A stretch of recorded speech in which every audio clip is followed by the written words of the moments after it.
Good morning, friends. 7th standard. Today we are going to learn our third chapter, whose name is tides. Okay. What about your unit test? It's well. Okay. First of all, I would like to tell you something that so many student has not written their name as well as school name as well as roll number. Please write down that and send to me on my WhatsApp number. Okay, we are starting our syllabus for now semester. So first semester is now close to you. Now the tide is in your syllabus. Now we are continue this chapter lesson number 3, tides. If you see in your textbook, in the beginning one figure is given there 3.1. In this figure, if you see the level of water in that sea, uh, in the coastal area generally it's found. Sea level देखो आप वहाँ पे एक पहले picture में सी level पानी का level है सी में वो कितना बड़ा हुआ है।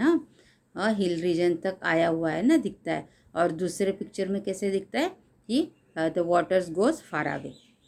इन first picture the waters come near very close to that hill region, coastal area.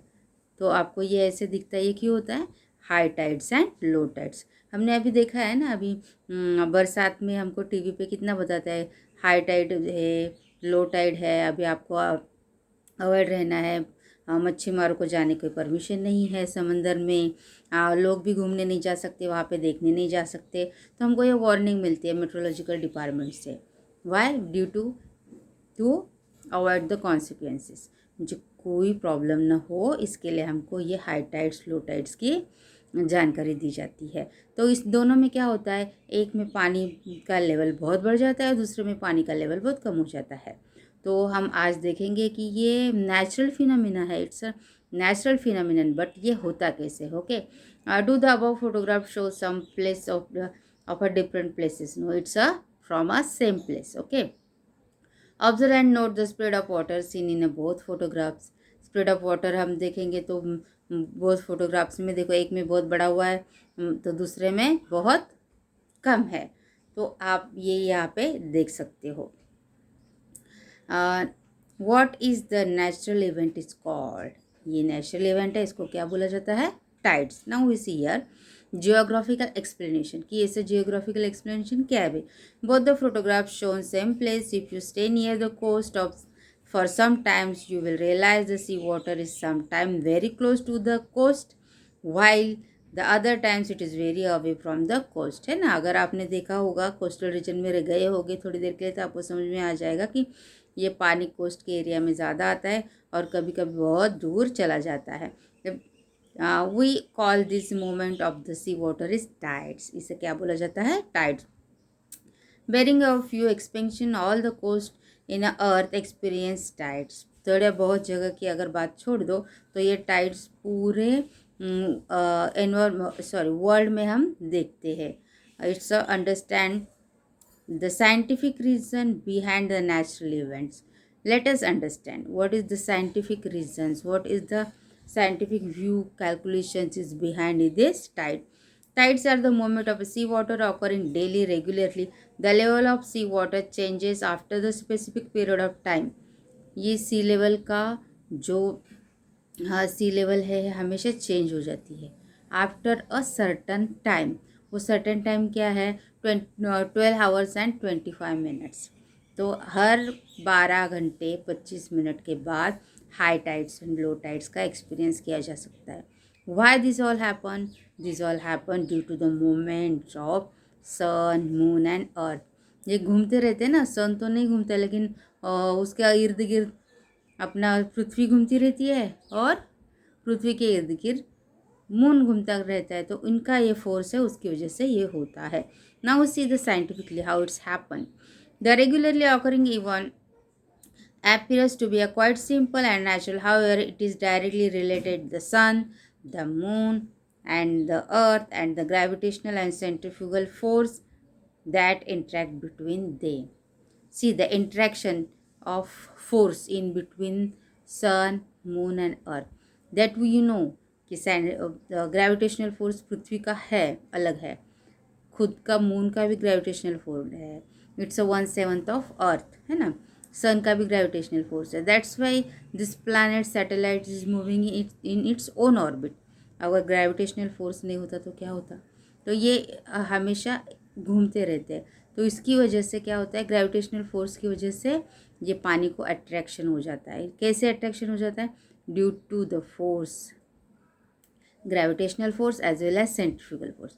Centrifugal force कैसे होता है आप देखेंगे, यहाँ पे बहुत सारे एक्सपेरिमेंट बताए गए, हम देखेंगे। आपका वॉशिंग मशीन कौन से फोर्स पे चलता है, सेंट्रीफ्यूगल फोर्स पे। फ़ैन कैसे चलता है, सेंट्रीफ्यूगल फोर्स। मिक्सर कैसे चलता है, centrifugal force.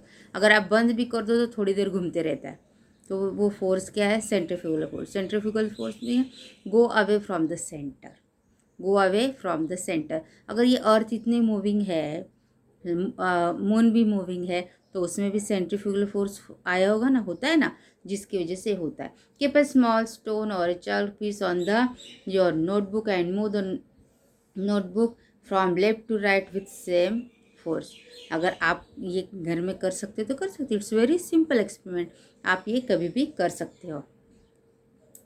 So we see here, so many experiment is given. यहाँ पे एक लड़की का चित्र दिया गया है और उसे वो कैसे करती है, चॉल घुमाती है, वो देखो यहाँ पे। Next one is take a half a glass of water, slowly move in the glass in one direction in a circular fashion, observe happens to the water. अगर आप पानी का ग्लास ले लो, उसको भी घुमाओ थोड़ी देर, उसके बाद देखो, उसको फोर्स अप्लाई करना बंद कर दो, तो अंदर में सेंट्रीफ्यूगल फोर्स की वजह से वो घूमता ही रहेगा। Okay, now observe the happens, what happens if we will a key ring around a finger. अब आपको तो ये हैबिट होता ही है ना, की चेन ऐसे ऐसे लेके घुमाते रहते हो, तो ऐसे घुमाते हो तो उसमें क्या एक्सपीरियंस करते हो उस वक्त, तो उसमें भी फोर्स होता है। आपने फोर्स बीच में लगाया, लेकिन वो पूरी चेन, वो जो की रिंग है वो घूमती है। आपने फोर्स बंद भी किया तो भी वो ऐसे ऐसे ऐसे घूमती रहती है। Why, because of this centrifugal force. Can you recall? Can you tell about this? On the basis of the questions given below, discuss the result of the activities listed above. See, all activities are very simple. You may do it at your home and experience what would happen. Okay, now we see here, in which direction did the piece of chalk fall? बताओ, अभी आप करो और मुझे बताइए ये सब। Where did the water in the glass show a bulge? कहाँ होता है ये भी आप देख लो। What effect did the moment have things attach to the key ring? Key ring घुमाते हो तो कैसे होता है भाई, कौन सा फोर्स कैसे कहाँ अप्लाई होता है, किस तरह अप्लाई होता है। What happens to the water in the container and the mixture? Which force could be operating activities listed above? तो ये सब में एक ही फोर्स ऑपरेट होता है, उस फोर्स को हम बोलते हैं सेंट्रीफ्यूगल फोर्स। तो ये सेंट्रीफ्यूगल फोर्स का जियोग्राफिकल एक्सप्लेनेशन यहाँ पे देखेंगे अभी। In all the above activities the effect of the centrifugal force is visible. ये सारे एक्टिविटीज़ में सेंट्रीफ्यूगल फोर्स का इफेक्ट आपको विजिबल मीन्स दिखाई देता है। The centrifugal force act in the direction opposite of the gravitational force. Centrifugal force कैसे act करता है, opposite to the gravitational force. Okay, means go away from the center, go away from the center. Centrifugal means going away from the center. You must have experienced it too at the local fairs. If you sit in the Ferris wheel, you sit spins and lean outwards away from the wheel. This is also an effect of centrifugal force. आप जत्रा में जाते हो ना, यात्रा जत्रा में, तो वहाँ पे स्पिनिंग में बैठते हो ना, तो वहाँ पे भी कौन सा फोर्स अप्लाई होता है, सेंट्रीफ्यूगल फोर्स। इसके लिए आप सेंटर से अवे होते हो, मीन्स दूर दूर जाते हो। Divide the student to 2 equals terms, conduct a game of tongue of war और few minutes discuss the experience in the class. आप 2 ग्रुप को बनाओ, उसमें ये खेलो, फिर आपको समझ में आएगा कि ये फोर्स कैसे अप्लाई करता है। Gravitational force and centrifugal force. Due to this rotation, the earth gets a type of power और फोर्स। पृथ्वी का हर रोटेशन तो बिना थके चले रहता है ना, तो ये रोटेशन से उसमें पावर डेवलप हो जाता है। This force work away from the centre. ये फोर्स कैसे काम करता है? Work away from the centre. It is called centrifugal force. Due to this force, any subject on the earth would be thrown into the space. ये force की वजह से ही कोई ऑब्जेक्ट पृथ्वी में है वो बाहर फेंका जा सकता है। However, the gravitational force is working toward the center of the earth. At the same time, the force is many times greater than the centrifugal force. Hence, any object on the surface of the earth remain at the place it exists. ये centrifugal force तो है, लेकिन gravitational force भी उससे ज़्यादा होता है, इसलिए तो ये जो भी आर्टिकल्स है वो रिमेन रहते हैं पृथ्वी में एज इट इज़। ओके, हर समय फेंके जाते हैं क्या बाहर? नहीं ना, सेंट्रीफ्यूगल फोर्स कितना भी हो, लेकिन पृथ्वी के ग्रेविटेशनल के फोर्स के आगे कम ही है। उसकी वजह से हम बाहर, पृथ्वी के सेंटर के बाहर या पृथ्वी के आवरण वातावरण के बाहर नहीं जाते हैं। Due to this, see here north pole south pole diagram is given here. Gravitational force and see is the centrifugal force. यहाँ पे ग्रेविटेशनल फोर्स कहाँ है? In the middle. और सेंट्रीफ्यूगल फोर्स कहाँ है? Out see in this diagram. Okay, tide. The following factors are responsible for the occurrence of tide: the gravitational pull of the moon and the sun as well as at the earth.